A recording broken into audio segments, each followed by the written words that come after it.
Prism करने वाले हैं। इससे पहले हम लोग रिफ्रैक्टिव इंडेक्स की, ठीक है, लॉ ऑफ रिफ्रैक्शन की, ठीक है, रिफ्रैक्शन किसको बोलते हैं, उससे क्या क्या फेनोमेना होता है, ये सब हम लोग आज हम लोग पढ़ेंगे।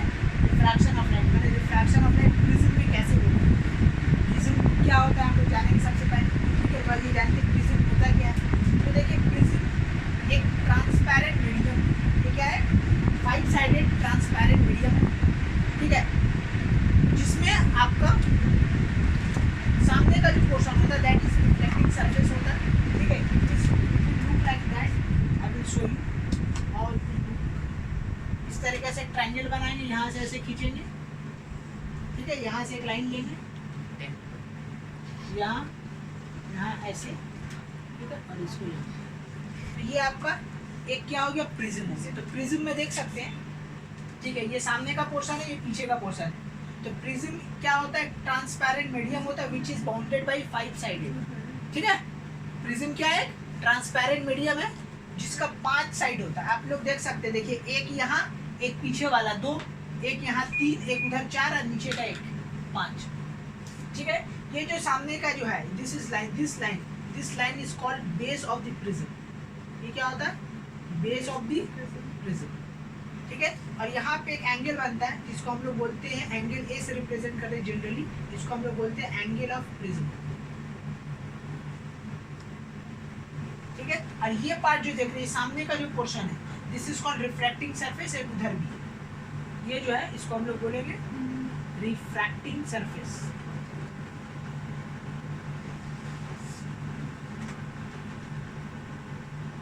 ओके। तो ये 5 साइडेड होता है जो हम लोग को जानना है। ये बेस ऑफ द प्रिज्म, ये एंगल ऑफ सामने फ्रंट वाला, ठीक है, ये सामने वाला ही तो सामने वाला जो है ना पोर्शन, तो ये बेस ऑफ द प्रिज्म हो गया, ये रिफ्रैक्टिंग सरफेस हो गया उधर का इधर का, अच्छा, ठीक है। 2 रिफ्रैक्टिंग सरफेस हुआ, एक सामने का हुआ प्रिज्म, एक पीछे का प्रिज्म, 2 4 और नीचे का 1 5। एंगल ऑफ प्रिज्म दोनों साइड, हाँ दोनों साइड होगा सेम, हाँ, ठीक है। तो ये हम लोग का सिलेबस में सिर्फ 2D डायग्राम है, ये तो 3D डायग्राम है प्रिज्म का, लेकिन हम लोग का सिलेबस में 2D डायग्राम है, ठीक है।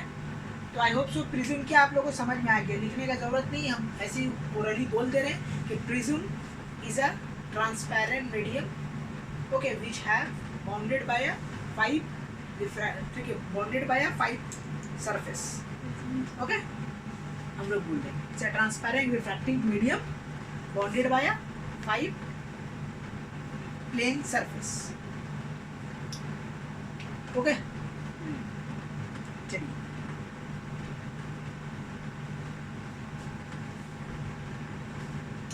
अब हम लोग का जो सिलेबस में है सिर्फ फ्रंट पोर्शन, तो हम लोग सिर्फ फ्रंट पोर्शन करेंगे प्रिज्म का, समझेंगे प्रिज्म में लाइट पास करने से क्या क्या होगा, कैसे कैसे रिफ्रैक्टिंग सरफेस होगा, ठीक है, हम लोग जानेंगे, ओके। तो let's try to understand what is going on, okay. If the light ray will pass through a prism, चलिए फ्रंट पोर्शन बनाए, ये है front portion of a prism, ठीक है।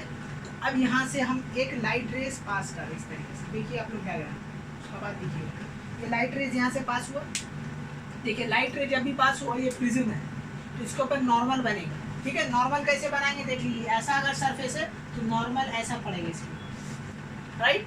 तो यहाँ पे ये नॉर्मल बना हो गया। अब लाइट किधर बेंड करेगा, रूल लगाइए कि whenever the light goes from rare to denser it will bend towards the normal, तो नॉर्मल की तरफ बेंड होगा, ऐसे कुछ बेंड होगा, ये बेंड हुआ, हाँ ये बेंड हो गया, बेंड हो गया ना, और बेंड कर दें, वो बेंड कर देते हो, ठीक है। चलिए ये बेंड हो गया टुवर्ड्स द नॉर्मल, बेंड हो गया। अब देखिए यहाँ पे आया, अगेन टकराया, अब यहाँ पे अगेन एक तो नॉर्मल बनेगा, अब ये जो नॉर्मल बनेगा तो क्या होगा, अगेन डेंसर टू रेयर जा रहा, तो क्या होगा, अवे फ्रॉम द नॉर्मल, तो नॉर्मल से क्या होगा, दूर, इस तरीके से रे ऑफ लाइट प्रिज्म से पास करेगा, ठीक है। पास कर दिया, ये जो एंगल है आप लोग देख रहे हैं, ये एंगल को हम लोग क्या बोलेंगे, एंगल ऑफ इंसिडेंस, ये एंगल को हम लोग क्या बोलेंगे, एंगल ऑफ रिफ्रैक्शन, ठीक है। ये एंगल को हम लोग क्या बोलेंगे, अगेन हम लोग बोलेंगे ये एंगल को, ये वाला एंगल को अगेन एंगल रिफ्रैक्शन, वो एंगल वो वाला नहीं, नॉर्मल रे एंड इंसिडेंट रे ना, सॉरी, ठीक है, ये वाला रे होगा मेरा 8, राइट। ये सब हम लोग देख चुके हैं R ग्लास प्रिज्म वो में, वाला तब R1 कर दी। ठीक है। हम लोग ग्लास प्रिज्म में इतना दूर तक देख चुके हैं, राइट। यहाँ से भी एक एंगल निकले बनेगा जिसका नाम होगा एंगल ऑफ इमर्जेंट। यहाँ पे हम लोग एंगल ऑफ इमर्जेंट को I2 से रिप्रेजेंट करेंगे, ऐसे ही जस्ट लाइक दैट, ठीक है। तो इतना दूर तो ग्लास प्रिज्म की तरह सेम था, ठीक है। अब देखो इसमें खेला क्या है कि अगर ये जो तुम्हारा ये कौन सा रे, इमर्जेंट रे है, अगर ये इमर्जेंट रे को हम लोग बैकवर्ड प्रोड्यूस करें, क्या करें, बैकवर्ड प्रोड्यूस, कुछ इस तरीके से बैकवर्ड हम इसको प्रोड्यूस करें, ठीक है। ये बैकवर्ड प्रोड्यूस हुआ, ठीक है। और ये इंसिडेंट रे, इसको अगर हम लोग फॉरवर्ड प्रोड्यूस करें, राइट, तो देखिए ये लोग के बीच में एक एंगल बना दिख रहा है। ये एंगल को बोलते हैं हम एंगल ऑफ डेविएशन। इसको क्या बोलते हैं, एंगल ऑफ डेविएशन, ठीक है। तो एक नया एंगल यहाँ पे लॉन्च हुआ, एंगल ऑफ डेविएशन, ठीक है। हम लोग इसको बोलेंगे डेल्टा को एंगल ऑफ डेविएशन।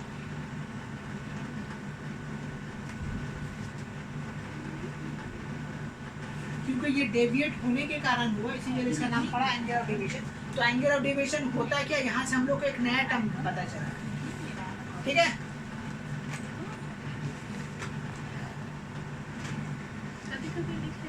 ठीक है, यहाँ पे देखिए एक एंगल बना ना, इस एंगल ऑफ डेविएशन का डेफिनेशन अगर हमको बोलना रहेगा तो हम लोग क्या बोलेंगे, what is the definition of angle of deviation, कि it is a angle between the emergent ray produce backward and the incident ray produce okay। तो एंगल ऑफ डेविएशन का अगर डेफिनेशन होगा तो कुछ इस तरीके से होगा। एंगल ऑफ डेविएशन क्या होता है कि अगर हम लोग इमर्जेंट रे को पीछे प्रोड्यूस करें और इंसिडेंट रे को आगे प्रोड्यूस करें, मतलब इसका ओरिजिनल पोजीशन, ओरिजिनल पाथ पे, ये ओरिजिनल पाथ नहीं है, ओरिजिनल पाथ ये है, लेकिन अगर ओरिजिनल पाथ हम लोग बैकवर्ड और इसको फॉरवर्ड प्रोड्यूस करें तो जहाँ पे दोनों मीट करेगा और मीट करने के बाद जो एंगल बनेगा उस एंगल को हम लोग क्या बोलेंगे, एंगल ऑफ डेविएशन। तो हम इसका डेफिनेशन लिख दे रहे हैं कि एंगल ऑफ डेविएशन होता क्या है कि it is the angle between incident ray produce, ये वर्ड बहुत इंपॉर्टेंट है, produce forward and emergent ray, okay, produce backward।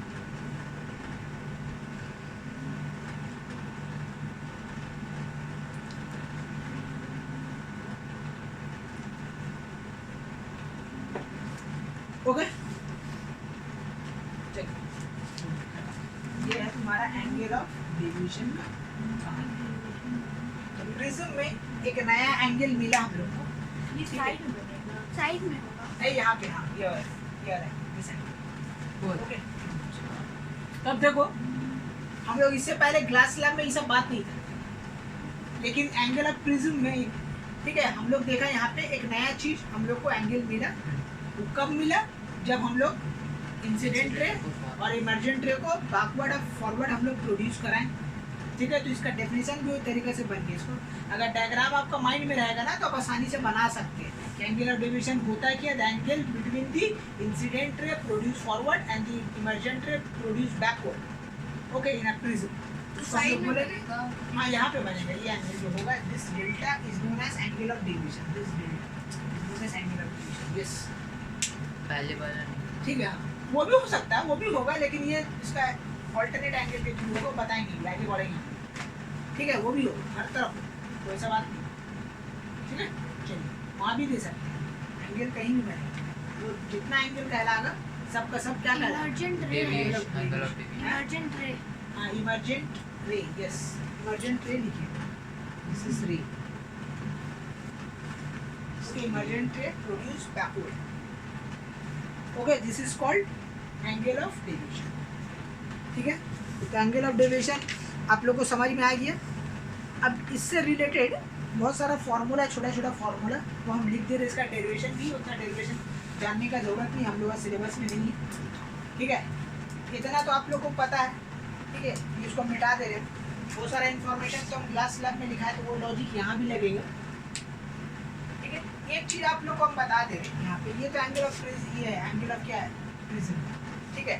तो जो भी लाइट रेज होता है ना, हमेशा याद रखना, जो भी लाइट रेज है, जो भी लाइट रेज, ओके, वो हमेशा याद रखना प्रिज्म का ये खूबी है, ये देखा गया, ठीक है, ये थ्योरी याद रखना कि जब कभी भी कोई लाइट रेज प्रिज्म से पास करता है, तो जितना भी लाइट रेज हो, जितना स्पीड में हो, जो भी, पैरेलल। ठीक है, ये पैरेलल है, प्रिज्म कोशिश करता है कि जितना भी लाइट रेज हो उसको अपने टुवर्ड्स द बेस बेंड कर, ठीक है। प्रिज्म का ये टारगेट रहता है कि जो भी लाइट रेज उससे पास करे, वो सबको घुमा फिरा के कहाँ से निकाले, बेस के करीब लाके, कम से कम बेस के करीब आए। तो जितना भी तुम देखोगे प्रिज्म का भी और भी डायग्राम बनाएंगे, सब टुवर्ड्स द बेस बनेंगे, बेस का करीब जाए। तो ये थ्योरी याद रखना कि the light rays, sorry, the base of the prism always reflect the light rays towards its base, ठीक है।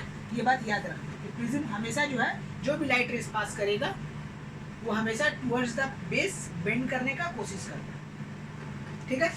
आइए नेक्स्ट, अब हम बताने वाले थे इसका फॉर्मूला है। जैसा हम लोग को पता है, ये I1 I2 का इमर्जेंट रे और इंसिडेंट रे हम लोग इससे पहले प्रूफ कर चुके हैं, दोनों इक्वल होता है, ठीक है। तो मतलब I1 और I2 क्या है आपका यहाँ पे इक्वल है, राइट। सिमिलरली R1 R2 क्या है यहाँ पे इक्वल है, ठीक है। तो और भी बहुत सारा यहाँ पे फॉर्मूला है जो हम बता दे रहे हैं, जैसे एंगल ऑफ डेविएशन का और इन लोग का रिलेशन लेके एक पहला फॉर्मूला है, angle of deviation equal to होता है तुम्हारा I1 plus I2, I1 plus I2 minus of R1 plus R2, this is the formula of what, angle of deviation, ठीक है। चलो ये वाला इसको लिखने दो, ये पहला फॉर्मूला हम लोग का बना क्या, एंगल ऑफ, ठीक है, डेविएशन का फॉर्मूला। कभी कभी इससे बेस करके क्वेश्चन आता है, ठीक है, ऑब्जेक्टिव में।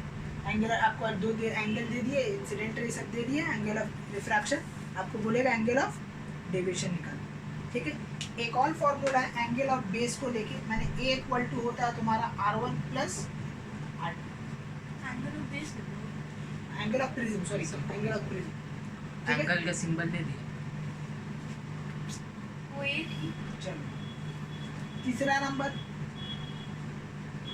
देखो, तीसरा नंबर हम यहीं से ड्राइव कर रहे हैं कि अगर R1 R2 का वैल्यू क्या है, A है, तो अगर हम यहाँ रिप्लेस कर दें तो डेल क्या बन जाएगा, डेल इक्वल टू हो जाएगा I1 I2 माइनस क्या हो जाएगा A, और इसको अगर रिफॉर्म करोगे तो del A plus A equal to हो जाएगा I1 प्लस क्या हो जाएगा I, तो this is the another formula of the क्या है, एंगल ऑफ डेविएशन। कि अगर आपको एंगल ऑफ प्रिज्म पता है तो आप यहाँ से भी निकाल सकते हैं, ठीक है।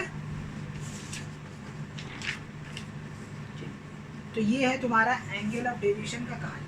अब इसका हम लोग फैक्टर्स जानते हैं कि क्या क्या फैक्टर के ऊपर डिपेंड है, ठीक है। वन बाय वन हम लोग सब जानते हैं, तो बता दे रहे हैं।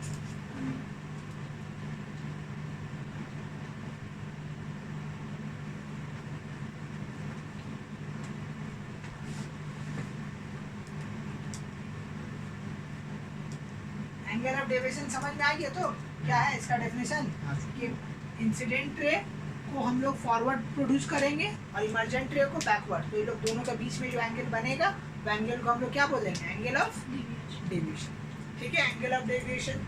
और क्या इसका फॉर्मूला जो लिख दिए, और वो बात याद रखना कि जो भी लाइट रेज होता है, prism always try to bend that rays towards its base, ठीक है। अब आता है factor affecting the angle of deviation, factor affecting the angle of deviation, ठीक है। सबसे इसका पहला और इम्पोर्टेंट फैक्टर, ठीक है, एंगल ऑफ इंसिडेंस पहला है, ठीक है।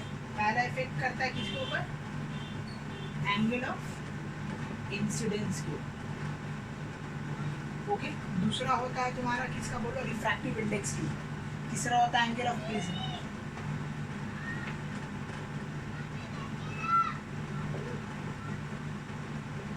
इंडेक्स। तीसरा एंगल ऑफ प्रिज्म। चौथा टेम्परेचर।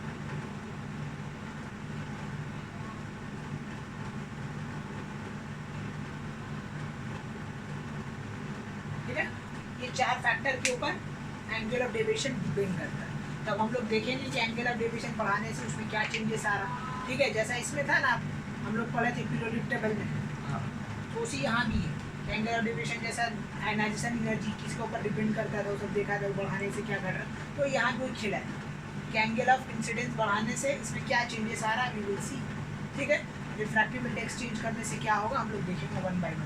तो चलिए सबसे पहले हम लोग जानते हैं कि एंगल ऑफ इंसिडेंस पे क्या इफेक्ट पड़ता है, अगर इसको चेंज करने से एंगल ऑफ डेविएशन पे क्या इफेक्ट पड़ता है, ठीक है। तो पहला जानते हैं, पहला वाला ही बहुत इंपॉर्टेंट है, अच्छा से समझिएगा इसका angle of deviation angle of incidence के ऊपर कैसे डिपेंड करता है। देखिए क्या होता है कि अगर आप एंगल ऑफ डेविएशन बढ़ाइएगा, इंसिडेंस सॉरी, अगर आप बढ़ाइएगा तो एंगल ऑफ डेविएशन जो होता है डिक्रीज करता है, ठीक है, डिक्रीज करते जाए, लेकिन एक वक्त ऐसा आता है फिर वो इंक्रीज करता है, ठीक है।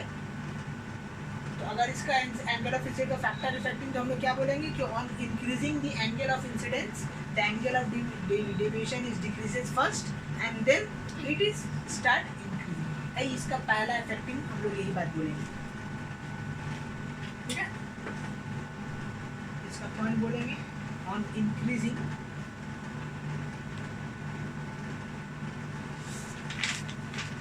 एंगल ऑफ, क्या लिखेंगे, incidence,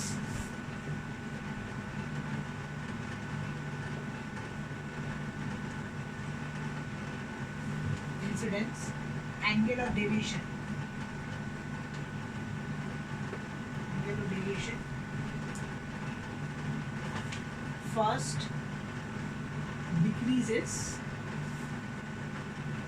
on further increasing, okay, it increases,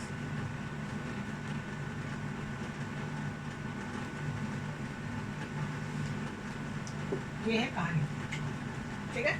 इसको ग्राफ के जरिए अगर समझिएगा तो आपको थोड़ा अच्छा से समझ में आता है। इसका ग्राफ भी कभी कभी एग्जाम में आता है कि मान लीजिए